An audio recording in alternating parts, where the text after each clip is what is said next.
رحیم ټولو نه مخکې تاسو ته د تاسو د برنامې میلمنو ته او د تلویزیون ټولو کارکوونکو ته سلامونه احترامات وړاندې کوم. د قندوز پیښه واقعا یو دردونکې پیښه ده. امنیتي برخه کې ځینې کوتاهیان شته ځکه د دې چاودنې لامل سو. داسې په جومات کې سوی ده، بیا د موږ په اهل تشیعورونو باندې شوې ده. نړیوال استخبارات په دې کې دوه موخې لري. دوی کوشش وکړ چې د ځینو هیوادونو له طریقه افغانستان په قومي لحاظ باندې وویشي، په تاجک، ازبک، پښتون، هزاره او ترکمان په دې باندې. د هغه په وړاندې د طالبانو بهترینه پالیسي د دې لامل شو چې د استخباراتو مخه ونیوله. اوس غواړي چې په مذهبي بنا باندې افغانان سره وویشي، افغانستان نه بیا یو دویمه سوریه یا عراق جوړ کړي چې دا هم د استخباراتو یوه ناکامه دسیسه ده. زه فکر کوم په دې کې د سیمې د استخباراتو ترڅنګ نړیوال استخبارات لاس لري، دخیل دي پکې، تر څو په جوماتونو باندې په داسې مواردو کې حمله وشي چې زموږ د اهل تشیعورونو یې پرون شهادت ورسول. دا پیښه که موږ څومره وایو چې دردونکې ده، په دې باندې موږ خلاصیږو نه. خو یو شی زه تاسو ته وایم چې الحمدلله د پیښې نه وروسته هغه چا چې پلان جوړ کړی، پلانګذاري یې کوله، د 100 په تعداد کې هغه مجرمین نیول شوي دي، څه یې وژل شوي دي په جګړه کې او نور یې ژوندي نیول شوي دي. دا چې طالبان په دې مورد کې جدي اقدام کوي، دغه یوه لاسته راوړنه ده. دغه خلک زموږ هیله دا ده، د ولس هیله دا ده چې دا د زندان ته نه وړل کیږي. ځکه او په دې کې نورو لاسونه. اوس تاسو به تېره څو ورځې مخکې لیدلي وي چې د ضیا مسعود زوی د داعش نه ملاتړ اعلان کړ.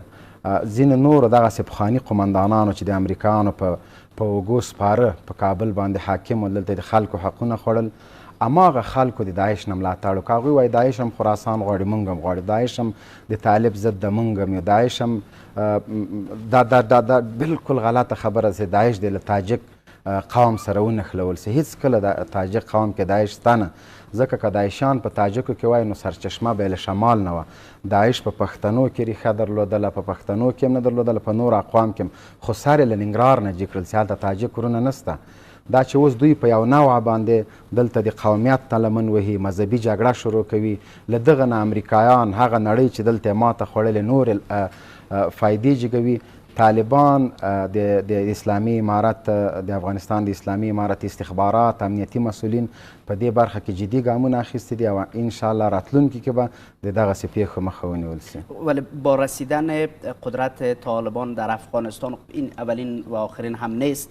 به هر حال در میدان هوایی کابل انفجار خونین رخ داد بعد از حمله هایی که در ننگرهار، انفجارهایی که صورت گرفت، در تلاش هایی هم که صورت گرفت برای نابودی گروه داعش در کابل و همینطور هم در ولایت چاریکار. فکر میکنین چقدر یک تهدید بزرگ است؟ این کی مسئول است حداقل که پاسخ بده که میتونه امنیت مردم را بگیره؟ مسئول خو امنیتي ارګانونه دي. دا خو موږ مسئولیت په بل چا باندې نشو اچولی، لکه د تیر نظام غوندې چې موږ ووایو چې نه دلته مسئولیت فرض که دلته به یوه پیښه کېدله موږ به ویل چې دا په اسلام آباد کې رهبري شوې ده او پنجاب د موږ په خلاف ده او ایران کې رهبري شوې. نه، دا له مسئولیت نه تېښته ده. دا پیښه چې په هر ځای کې شوې وي، هر چا چې رهبري کړي وي، هر ادارې چې پکې لاس لري، مسئولیت امنیتي ارګانونو ته راځي. دلته داعش دومره لوی سردرد نه ده لکه څومره چې دا خلک رسنۍ ورته لابي کوي. زه درته وایم داعش که هره پړه، هر کار، هر یو جرم سر ته رسیږي، دلته پړه داعش اخلي. په تیر کې تاسو وګورئ په جوماتونو باندې به حملې کېدې، طالبانو به ردولې چې دا موږ نه دي کړي، لیکن دلته نظام، دلته امریکایي جاسوسان ویل چې نه دا طالبانو کړي دي. اوس دا ثابته شوله چې تیر کې هم طالبانو په جوماتونو باندې حملې نه دي کړي، تیر کې هم طالبانو په عامو خلکو په عامه تاسیساتو حملې نه دي کړي. چې ښه بېلګه د قندوز وروستۍ پیښه ده، او تیر کې هم په اهل تشیعورونو باندې هیڅکله طالبانو حمله نه ده کړې.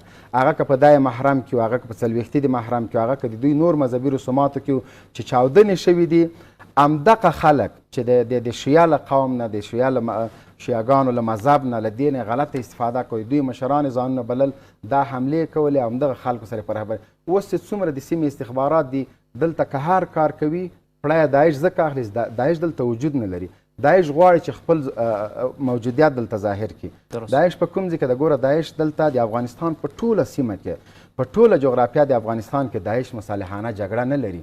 نو دغه نه ښکاري پس کی میکنه خب وقتی که داعش نباشه د سیمې استخبارات دلته چگونه مثلا خب امارات اسلامی ادعا میکنه که ما امنیت را تامین کردیم تامین میکنیم دلته ګوره مسئولیت خو ما درته ویلې چې اسلامي امارات ته راجع کیږي دلته 20 کاله استخباراتو جګړه کړې ده 100 کاله دلته د نړۍ استخبارات راغلي دي تر اسرائیلو پورې دلته جګړه کړې افغانان یې وژلي عفو عمومي وشوله هغه خلک چې د عفو عمومي نه غلطه استفاده کوي اوس هم نړیوال استخباراتو ته کار کوي زه د هغوی کار بولم هغوی نه مې یو احترامانه هیله دا ده چې ګورئ تاسو ته عفو وشوله 20 کاله مو امریکانو ته جاسوسي وکړه زموږ په کور مو چاپې واچولې دا هیواد مو په کنډواله بدل کړه دې وروسته هم که تاسو دا جنایت کوئ نړیوالو استخباراتو ته کار کوي ګوره د هغوی د لکونو په تعداد کې د هغوی استخباراتي کارمندان دلته پاتې دي دلته د سی آی پاتې دي بلیک واټر پاتې دي د موساد پاتې دي د هندوستان پاتې دي د سیمې د هوادونو د استخباراتو کارکوونکي دلته ټول پاتې لاړ خو نه پس فکر میکنم کار داعش نیست کار جاسوسان نیست که در حکومت قبلی بوده مجموع کې کار د ټولو استخباراتي کړی ده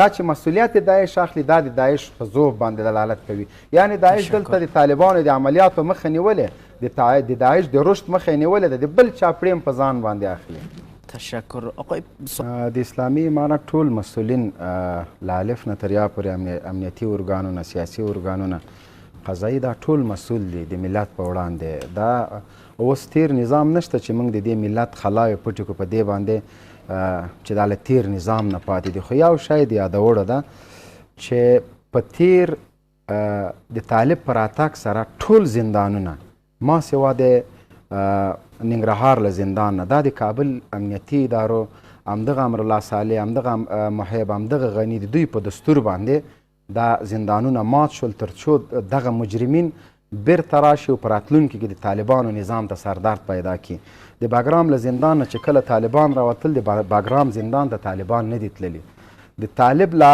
باګرام بیس ته رسېدلي نو زندانیان ټول راخوش شو دا چا خوښه کړه ما له هغه زندانیانو سره خبرې کړي دي بیا همدغه وحشي امریکانو په همدغه خلکو باندې بمبار وکړه تقریبا د 2500 په شاوخوا کې هیوادوال شهیدان شو چې 50 کسه په هغه کې طالبانو دغه جنایتونه چې دا کړي دي دا د استخباراتو پلان شوي کارونه وو دا خلک دا ټول د داعش په نامه د قاچاقبرو په نامه د مواد مخدر د تجارانو په نامه دا ټول په زندانو کې واچول او هغوی هلته ښه ژوند درلوده د عایشانو او د طالب بندیانو ترمنځ په زندان کې د مځکې او د اسمان فرق و د عایشانو ته ښه ډوډۍ ښه میوه د صحت هر څه برابر خو صرف د دې په خاطر دا داعشان په دې نه پوهېدل چې موږ یې زندان کې ولې ساتلي یو ځکه دا خو د امریکانو پروژه وه دا خو د امرالله صالح پروژه وه دا خو د دغه مسلم یار چې په کابل کې اوس هم ناست ده زما له برداشته وتلې د پروژه ده زه اوس هم په دعوې سره وایم چې مسلم یار په دغه جنایتونو کې لاس لري طالبان باید دغه خلک جدي تر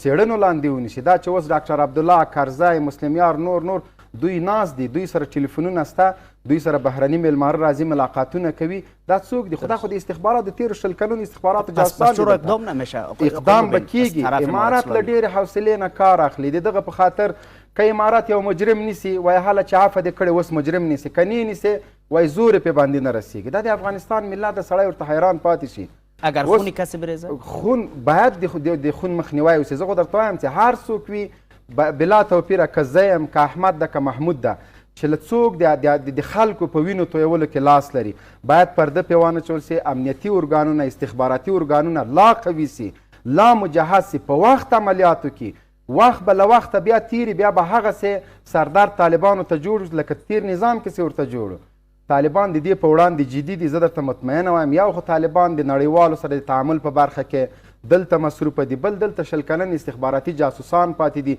بل که طالب چاته لاس اچوي ټول وایي یا ور ټوله نړۍ استخبارات منطقه چی میخواه شما میدانین کی است استخبارات د منطقې دغه غواړي چې افغانان په ارامه ژوند ونه کړي کی هستین استخبارات منطقه دا د ټولې نړۍ استخبارات دي بلا توپیره هر یو په افغانستان کې خپل ګټې لري دا چې ګټې زموږ په معدنونو کې دي او زما د ملت وینې تویوي دا د دوی جفا ده دا اوس یو شی یو ښه خبر د ټولو افغانانو دپاره دا ده چې افغانستان د تجزیې خبرې نه کیږي دا ډېره ښه خبره ده دغلته د استخباراتو بیخ وویستل سو د قومیاتو د لسانیت خبرې نه کیږي تیر ځل کې که څوک وایي چې د تاجک دومره فیصدي ده باید ژبه یې موږ پرې کړو نه موږ 100% یو تاجک هم 100% د پښتون هم ټول موږ کې فیصدي نشته موږ افغانان یو موږ یو جسد یو موږ یو له بل سره خلک نړۍ اروپا کې پولې ختمیږي، دلته د قومیت په نامه افغانان جدا کېدل.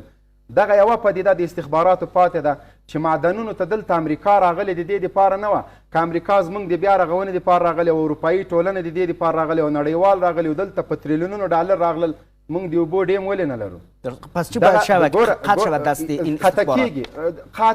قاطع دریز موږ د اوبو ډیم نه لرو. برق مو له تاجکستان نه د سبا امام علي رحمانوف ته د یوه خبر وکړه د برق فیوزونه دا اوس هم د کابل ښاریان برق نه لري.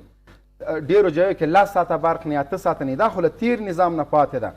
د طالبانو اول شی دا ده سالمه پالیسي د استخباراتو لاسونه قطع کړي. که څومره فشارونه په موږ باندې راځي په داوس کې د راشي ملت دې موږ سره وزغمي.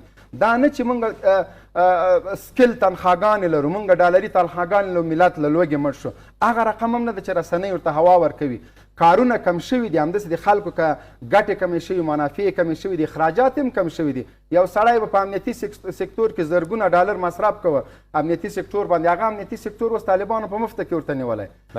اوس که موږ قاطع نه شو لکه د بن کنفرانس غوندې، لکه نور کنفرانسونه د نړیوالو مداخلې مو د دې په خاطر باندې وزغملې چې نن به دوا راکړي، سبا اوړه راکړي، بله ډوډۍ راکړي، دلته سړک راته بیا افغانستان نه جوړیږي. که اوس نه موږ مشرانو باندې باید فشار رانوړو د امریکا په وړاندې، د ګاونډي هیوادونو په وړاندې. اوس نن او سبا د تورخم دروازه د بولدک دروازې نه تاسو خبر هستئ چند روز میشه د سرحدي دروازې د پاکستان بندې دي.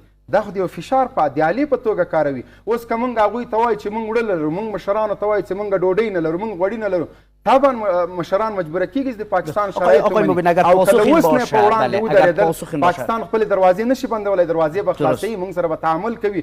دا لار د تجارتي لار د ټول موږ نه زیات زیان پاکستان ته وړي. همداسې نورو هیوادونو سره اوس نه غوڅ دریځ پکار ده. د اشرف غني غوندې دریځ د موږ نه ده پکار، د غني غوندې د کرزي غوندې دریځ مو نه ده پکار چې د استخباراتو لاسونه ښه په مونږ کې نه نوځي، پس له هغې بیا د ویستلو د قطع کولو. آقای مبین فکر میکنید درد مردم را کوتاه بکنه این که این حمله ها در این حمله ها دست استخبارات منطقه است؟ بله میتونه غم مردم را کم بکنه. سل په سله کې دغه وینه خو چې تویږي. اول خو زه دا وایم چې که چېرته زموږ مشران د تیر نظام غوندې وزیرانو غوندې ځان نه سیمټي دیوالونه تاو کړل، ځان مسؤونه که ملت د بمونو چاودنو ته پرېښوده، بیا په دې پوه شه چې دا نظام او د هغه نظام ماته توپیر نشته. او که چېرته همدغسې چې څنګه د ملت وینې تویږي او موږ د دفاع په خاطر خپلې وینې توی کړو، بیا د ملت د وینې تویېدلو لړۍ بندېږي. که زه مسؤونه وم، ته مسؤونه وې، تا ته ګاردان او سیکورټي و سیمټي دیوالونه او د ارګ دننه ناست وې، زه خبر شوم د ارګ د سیمټي دیوالونه دام لرې کوي موانع، بیا په خپله دا خطر مشرانو ته متوجه کیږي. بیا مشران مجبوره دي چې د ځان او د ملت د دفاع په خاطر اقدام وکړي. که زموږ مشران مسؤونه و لکه تیر غوندې سیمټي دیوالونه ځانه تاو شوي، بیا د ملت خدای په امان شي، بیا د ملت څوک دردمن نه دي. او که چیرته دغسې جدي و لکه اوس چې دي، دغسې په ملت باندې زړه خوږېده، دغسې له ملت سره یو رقم سبزي خوړله، همدغسې لکه ملت چې په وږی ناست و دوی یې ورسره، بیا دا نظام سل په سله کې جوړېږي، د موږ ملت به غني کېږي. بله خوشخبري خلکو ته ورکوم، نړیواله ټولنه، امریکا، اروپایي اتحادیه، مؤسسات، دا ټول افغانستان ته راتلونکي دي، مرستې به کوي، دا هیواد یوازې نه پرېږدي. ولی اینا را فکر نمیکنه استخبارات منطقه را بیشتر هم بسازه؟ چیزی که شما نگرانش هستین؟ خو دلته خو موږ ورته اصول لرو، مقررات لرو. دا شی خو نسي کېدلی لکه تیر غوندې چې مؤسسات د په هر نامه باندې راځي دلته د خلک موږ ته پړسوي. دغه چې اوس نړیوالو مرستې نه کوي دلته، خو دلته ورته اصول کېښودل شوي چې په دغه مقرراتو ما سره مرستې وکړئ.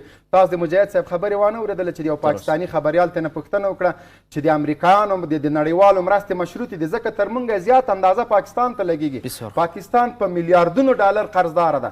ټول شرایط اوس که پاکستان اسلامي نظام غواړي د قرضونو له وجې نسي غوښتلی، هغه د نړیوالو قرضداره ده. موږ یې په شرایطو نه غواړو، سختی تیرو، تکلیف تیرو، له ملت سره یو ځای تیرو، هغه مړی د زهر شي چې زه خورم ملت مې وږی. آقای مبین، من میخوایم از شما بپرسم که یکی از فامیلای کسانی که قربانی شده در حمله انتحاری دیروز، پدر با دو پسرش شهید شده و فامیلش هم دیگر مردی نداره که نانآور خانوادهش باشه.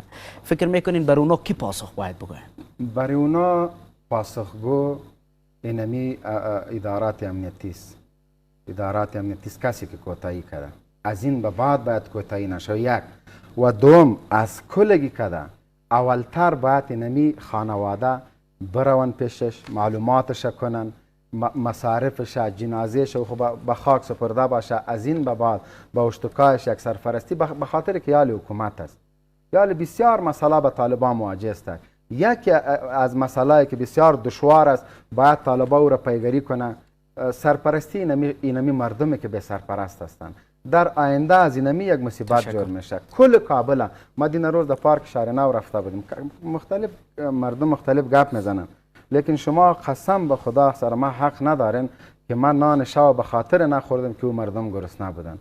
مردم میگفتی درسته که یک تجارت، گفتم نه، اینمی چرا مجبور به این رقم تجارت شده که در یک پارک او اشتکایش زیر آسمان کبوت انداخته؟ چرا یک افغان به این رقم تجارت مجبور شوه که ما در قصرا ششته و در پارک اشته که 2 ماه و 3 ماه و همشیره های ما سرلج در اونجا ششته، او از 3.5 ماه 4 ماه میشه که در این پارک آمده. یا ذمه‌داری طالباست که باید بر از خانه پیدا کنه. دیده میشه ظاهرا یک پشت دیگه گرفتن ده شده د طالبانو له راتلو سره یو ځای دا ټول کارونه نه کیږي.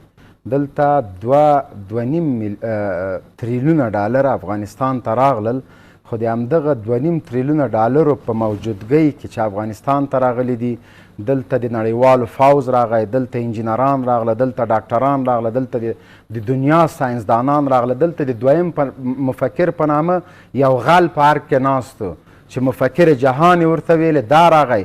د دوی په موجودګۍ کې په همدغه د شارناو په پارک کې خلکو خپلې جینکۍ خرڅولې، د دوی په موجودګۍ کې د اردو یو افسر خپله لور خرڅه کړې. نه مقایسه نه کوم. د هغوی په موجودګۍ کې د اردو یو عسکر په پکتیا کې خپله لور خرڅه کړې وه. د هغوی په موجودګۍ کې د اردو عسکر راتلل په باسکلونو باندې په دروازو کې سوال ټولوه. د همدغومره د نړیوالو مرستو په موجودګۍ کې د هر غله او غاصب د لسګونو کورونو په موجودګۍ کې هلته داسې حالت چې خلکو له لوږې او له فقر سره مخ شو. دغه لوږه او فقر دا په طالب مه وراړوئ. طالب راغی 2 میاشتې کېږي چې طالبانو کابل فتح کړی، دا یې په انتخاباتو نه دي نیولې، دلته خونړۍ جګړه شوې ده، دلته د امریکا امپراتوري نړېدلې. 2 میاشتې وروسته بیا هم 20 ورځې امریکان په د میدان هوایي د کابل کې وو، ټوله هوا ډرون طیارو نیولې او د دوی استخباراتي شبکې ټولې فعالې وې. کله چې امریکان له افغانستان نه ووته په 1 د اګست باندې 12 بجې د شپې له افغانستان نه ووتل، په دې معنا چې طالبان مکمل په هیواد حاکم شو او د افغانستان 100% خاوره طالبانو تر کنټرول لاندې شوله. دلته موږ مرزونه لرو، دلته داسې اقتصاد پریښی، ټولې ادارې دوی فلج کړې وې. د باګرام د بیس په شمول باندې چې اوس د مشر خبره وکړله چې هلته چینایان راغلي، زه فکر نه کوم چې چینایان راغلي وي. البته که ځینې تخنیکي انجینران راغلي وي د دې په خاطر چې له باګرام نه طالبان غواړي استفاده وکړي، په باګرام کې ناستې وشي، تیاري راشي. دا بین المللي میدان ده، دا د افغانستان ملکیت او خاوره، دا د امریکانو خاوره نه دلته که چینایان راځي که جاپانیان راځي که موږ هندوان راوړو که پاکستانیان راوړو، د موږ خاوره ده، د موږ اختیار ده. امریکان به په دې اکشن نه اخلي. امریکان که نران وای د باګرام بیس به یې ساتلی و. موږ امریکان له باګرام نه مړې سترګې مات شرمېدلې شړلې دي. اوس دا د موږ خاوره ده، موږ پوهېږو، کارم پوهېږي. امریکا رضالت کوي، منافقت کوي، شیطانت کوي په جګړو کې. پس این مذاکره برای چیست؟ مذاکره د همدې دپاره ده، په جګړې کې د امریکا ګټې دي. مذاکره د دې دپاره ده چې امریکا ورته تړون مخکې کوي چې دغه د تړون ما سره د دا ژمنې کړي دي، د دغو ژمنو په مقابل کې ما ته پرېښیه چې عسکر د افغانستان نه ژوندي وځي. که نه موږ د دې توانایي درلودله، دا صلاحیت او قوت مو درلوده چې د امریکایانو تر اخري عسکره لکه انګلیسان مو چې وژل، دوی مو وژنو له افغانستان نه یوباسو. دا ځکه دا زموږ خاوره ده او دا صلاحیت موږ درلوده. دا چې امریکانو ته مو لار ورکړه، د دې په خاطر مو ورکړه چې د دې هیوادوالو کړاو کم شي، یو کال جګړه را لنډه شي، یو کال مخکې موږ امن ته لاړ شو. دویمه خبره د موږ کنګل شوي پیسې دي. امریکا به مجبورا د افغانستان پیسې را خوشي کوي، دا د امریکانو مجبوریت ده او دا زموږ حق ده. دا امریکان موږ ته خیرات نه راکوي. پاتې شوه نوره نړۍ. موږ له چین سره څه رقم روابط چې کوو، دا د اشرف غني نظام نه ده چې امریکان به موږ ته روابط کوي، دا د کرزي نظام نه ده چې موږ ته به ډیپلوماسي کوي. موږ زړه چې له روسانو سره تعامل کوو، تاجکستان سره کوو، چین سره کوو، افریقا سره کوو، شمالي کوریا سره کوو، جنوبي کوریا سره، خپل اختیار مو ده. بهرنی سیاست، بهرنی پالیسي، اقتصادي پالیسي ټول زموږ په لاس کې ده. زموږ کنګل شوي پیسې د راخوشي کې ټول مشکلات زموږ پرې حل کېږي. موږ د مامورینو تنخواه ورکوو، دغه اقتصادي چرخه چې اوس جام پاتې ده، مسؤلیت یې موږ په طالبانو باندې وراړو. په کابل بانک او په ملي بانک کې څومره شتمني وه؟ زه تا نه پوښتنه کوم. نن که هیوادوال وږي دي دا خو د طالبانو مسؤلیت نه ده. هیوادوالو ټیکس ورکړی د غلو له ارګ نه ځان سره ډالر یوړي. د امرالله صالح په کور کې 2 میلیونه ډالر دلته پیدا شو. په میلیونونه 800 میلیونه ډالر د امرالله صالح په لیکلي په دوبۍ کې دي چې د دوبۍ حکومت یو څه ورکړي نورې پرېښې دي. دا نورو څومره وړي دي؟ دا چې په کابل کې سرمایه ګزاري کړي په میلیاردونو ډالر یې په خپلو شتمنیو لګولي دي، محقق څومره وړي دي؟ دا نورو لنډغرو څومره وړي؟ د پارلمان وکیلانو څومره وړي دي؟ دا ټول غلا دوی وکړه. حکومت ټیکس ورکړی عوامو، غلا دغه څو کسانو کړی، دغه غلو لنډغرو کړی چې د بي 52 تر وزر لاندې موږ وژلو. چه میکنن اونا کردن؟ چه میکنن؟ د نظام یو میاشت کېږي چې نظام سقوط شو، ارګ نه لاړ، په ارګ کې ډالر په لښتیو کې اتل. اگر دوام پیدا بکنه چه میکنن؟ یو دقیقه 14 لکه ډالر د ارګ په لښتیو کې طالبانو پیدا کړه. په میلیونونو ډالر طالبانو د دوی غلا شوې شتمنۍ افغانستان بانک ته ورکړلې. دا خو له دې نه ښکاري چې طالبان خپل هیوادوالو ته ژمن دي. د ګمرکاتو پیسې له دې نه چې ګمرکات د طالبان کم شي، د تورخم بارډر بنده، ډیورن لاین کوټه بنده، تاجکستان کې هغه رقم تجارت نشته چې لکه مخکې چې و. د ګمرکاتو محصول 3 چنده زیات شوی ده. دا د دې هیواد ژمنتیا ده. موږ په خپل ټیکس، په خپل عایداتو، په خپلو شتمنیو، په خپلو منابعو باندې اتکا کولی شو. امریکا د دغه جنایت نه کوي، دغه جرم دې نه کوي، د موږ پیسې دې راخوشي کړي. د همدغه دپاره طالبان ورغلي.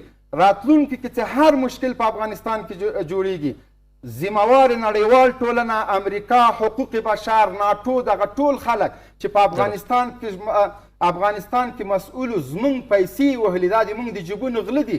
9.5 اربه ډالر دوی د موږ شتمني لوټ کړې ده. ولې چرا باید تعامل نشه؟ تعامل څنګه وشي؟ تعامل په معنا یو تعامل د یو غلامي ده. امریکا ماته د ښځو حقوق راوړاندې کوي. امریکا کې د ښځو حقوق چیرې دي؟ دا اوس عافیه صدیقي 8 اتیا کاله قید ورکړی، هغه ښځه نه ده. په هلمند کې سلګونه ښځې ووژل، هغه ښځې نه وې. د ارګ په 500 مترۍ کې یوه خور سنګسار کېږي، همدغه د امریکا د سفارت مخامخ هغه حقوق بشر نه و، هغه د ښځو حقوق نه. په باګرام کې دوی له ښځو سره څه وکړه؟ د افغان پیغلې د دوی په ډیرانو کې بربنډې راونه وتلې. په همدغه کابل کې د بندیخانو کې چې طالبان راغله څومره ښځې ازادې کړلې. د جنسي فقر نه استفاده دوی نه کوله. دغلته مردګاوخانې په کابل کې نه وې جوړې کړې. دا ټول د دوی خبرې دي، په زول لګیا دي. امریکا سره له غوز دریځ نه خبرې کول دي. فقر له امریکا نه دلته پاتې دی. طالبانو مسؤلیت نه ده او طالبان به خپل مسؤلیت ادا کوي. سپاسگزارم ممنون. آقای تماس، رئیس ISI پشت کسانی آمده بود که خودشان در شب آخر فتح کابل فرار به اسلام آباد کرده بودند. رئیس ISI پشت خانوادهشان آمده بودند. نوکرای پاکستان معلوم هستند. نوکرای پاکستان کسانی هستند که بعد از نوکری امریکا رایی نوکری پاکستان شدند و حال هم در پاکستان قرار